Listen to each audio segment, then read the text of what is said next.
আপোনালোকক ধন্যবাদ জ্ঞাপন কৰিছোঁ কিয়নো আমাৰ যিসমূহ থলুৱা লোকবাদ্য আছে থলুৱা লোকবাদ্যসমূহ আপোনালোকে প্ৰচাৰ কৰিবলৈ আগবাঢ়ি আহিছে আপোনালোকে আমাক এনেদৰে সুবিধা কৰি দিয়াৰ বাবে আপোনালোকক ধন্যবাদ প্ৰথমে জনাইছোঁ আচলতে জাতি আমাৰ ভাষা আমাৰ বাদ্য আমাৰ কৃষ্টি আমি জীয়াই ৰাখিবলৈ মাথোন চেষ্টা কৰিছোঁ আৰু উঠি অহা প্ৰজন্মক আমি আমাৰ এই যি আমাৰ সংস্কৃতি আছে সংস্কৃতিৰ ধাৰাটো আমি লৈ যাবৰ বাবে চেষ্টা কৰিছোঁ আৰু যেহেতু বাদ্যসমূহ আমাৰ নিজৰ হয় সেইবাবে ৰাইজ ওলাই আহিছে আৰু ৰাইজে অসমীয়া থলুৱা লোকবাদ্যসমূহ ক্ৰয় কৰিছে আৰু সেয়ে আমি আচলতে তাক স্বাৱলম্বিতাৰ এটা পথ দেখিবলৈ আমি সক্ষম হৈছোঁ আৰু মোৰ লগতে যিহেতু মই আৰু বহুকেইজন যুৱকক এতিয়া আমি সংস্থাপনৰ এটা বাদ দিব বিচাৰিছোঁ আৰু আমি উঠি অহা প্ৰজন্মক এটাই আহ্বান জনাওঁ যে তেওঁলোকে পশ্চিমীয়া লোক সংস্কৃতিৰ বিপৰীতে আমাৰ থলুৱা যিমানসমূহ লোকবাদ্য আছে তেওঁলোকে আঁকোৱালি লওক আৰু সেয়ে আমি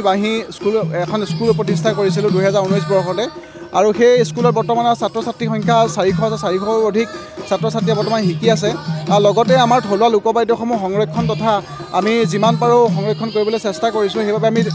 এক বাহিৰ লোকবাদ্য সংগ্ৰহালয় হিচাপে আমি এক প্ৰতিষ্ঠা কৰিছোঁ আৰু তাত আমি অজস্ৰজন আহে তেওঁলোকে আমাৰ থলুৱা লোকবাদ্যসমূহ চাব পাৰে তাতে আৰু আমাৰ যিহেতু সকলোখিনি আমাৰ নিজৰ বাদ্য হয় আমি জীয়াই ৰাখিবলৈ যিমান পাৰোঁ চেষ্টা কৰিছোঁ আৰু আগলৈও আমি আচলতে এনেকৈ চেষ্টা কৰি যাম আৰু যিমানসমূহ বাদ্য আমাৰ হেৰাই গৈছে সেই হেৰাই যোৱা বাদ্যসমূহ আমি সংৰক্ষণ কৰিব বাবে সদায় অহৰহ লাগি আছোঁ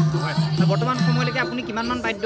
তৈয়াৰ কৰিছে হয় মইতো শতাধিক আচলতে বাদ্য বৰ্তমানলৈকে নিৰ্মাণ কৰিলোঁ আৰু বহু বাদ্য আছে আৰু আমি যদি বাদ্যসমূহৰ নামসমূহ এতিয়ালৈকে বৰ্তমান কৈ থাকিবলৈ হয় নহ'লে এঘণ্টাও যদি কৈ থাকোঁ নহয় নামসমূহ আমি আচলতে কৈ আদায় কৰিব নোৱাৰিম আমাৰ এনেকুৱা ধৰণৰ কিছুমান বাদ্য আছে যিসমূহ আমাৰ উঠি অহা প্ৰজন্মই চিনি নাপায় আমাৰ সমাজৰ পৰা বীণখন হেৰাই গৈছিলে আমাৰ হুঁচৰিত যি বীণ বজায় বীণখন হেৰাই গৈছিলে বীণখন আমি উদ্ধাৰ কৰিবৰ কাৰণে মই বনাবৰ বাবে চেষ্টা কৰিছোঁ আমি সদায় ঢোলে ডগৰে বুলি কৈ থাকোঁ ডগৰটো ৰাইজে চিনি নাপায় ডগৰটো বনাবৰ বাবে আমি চেষ্টা কৰিছোঁ লগতে আমাৰ যি আমি হুঁচৰিত আমি গাই থাকোঁ ফুটুকলাৰ মৃদং বজাই দে ধুতং আমি মৃতংটো এটা বাদ্য যে আৰু ধুতংটো এটা বাদ্য সেইসমূহ আমি বনাবৰ বাবে চেষ্টা কৰিছোঁ আৰু যিমান পাৰোঁ যিমানখিনি থলুৱা লোকবাদ্য আছে সকলোখিনি বনাই পেলাই আমি উঠি অহা প্ৰজন্মক এক বাৰ্তা দিব বিচাৰিছোঁ যে এইসমূহ আমাৰ নিজৰ বাদ্য আৰু নিজৰ বাদ্যসমূহ আমি জীয়াই ৰাখিব লাগিব আৰু অনাগত দিনত পশ্চিমীয়া লোক সংস্কৃতিক আমি বাদ দি আমি আমাৰ থলুৱা লোক সংস্কৃতি বিশ্ব দৰবাৰত আচলতে প্ৰতিষ্ঠা কৰিব লাগিব। আমি এটা বিশেষ কথা আপোনাৰ পৰা জানিবলৈ চেষ্টা কৰিম। অসমৰ প্ৰেক্ষাপটত বা অসমৰ বিভিন্ন বা যোৰহাট জিলাতে বিভিন্ন স্থানত আপুনি আপোনাৰ বিপণী উপলব্ধ হোৱা দেখিবলৈ পাইছে, কিন্তু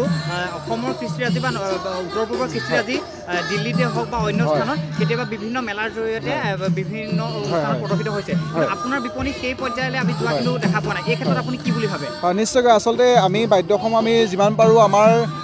নিৰ্মাণটো কৰি আছোঁ, নিৰ্মাণটো কৰি থাকিলে নহ'ব, আমাক আচলতে এনেকুৱা ধৰণৰ এটা পথ লাগে যিটো পথত গৈ পেলাই আমি আমাৰ এই লোকবাদ্যসমূহ আমি বিশ্ব বুকুত আচলতে দেখাবগৈ পাৰোঁ যে আমাৰ অসমীয়া জাতীয় এই লোক সংস্কৃতি কিমান আমাৰ লোকবাদ্য আছে আৰু সেই ক্ষেত্ৰত আমাৰ চৰকাৰে চৰকাৰলৈ অনুৰোধ, তেওঁলোকে আমাক এই থলুৱা লোকবাদ্যসমূহ আমি নিৰ্মাণ কৰিছোঁ তথা সংৰক্ষণ কৰিছোঁ, কিন্তু তেওঁলোকে এটা যদি আমাক এনেকুৱা ধৰণৰ প্লেটফৰ্ম দিয়ে যিটো প্লেটফৰ্মৰ দ্বাৰা আমি আমাৰ এই লোকবাদ্যসমূহ বিশ্বৰ বুকুত আচলতে জিলিকাই তুলিব পাৰোঁ, চৰকাৰৰ প্ৰতি সেয়া আমাৰ আহ্বান থাকিব।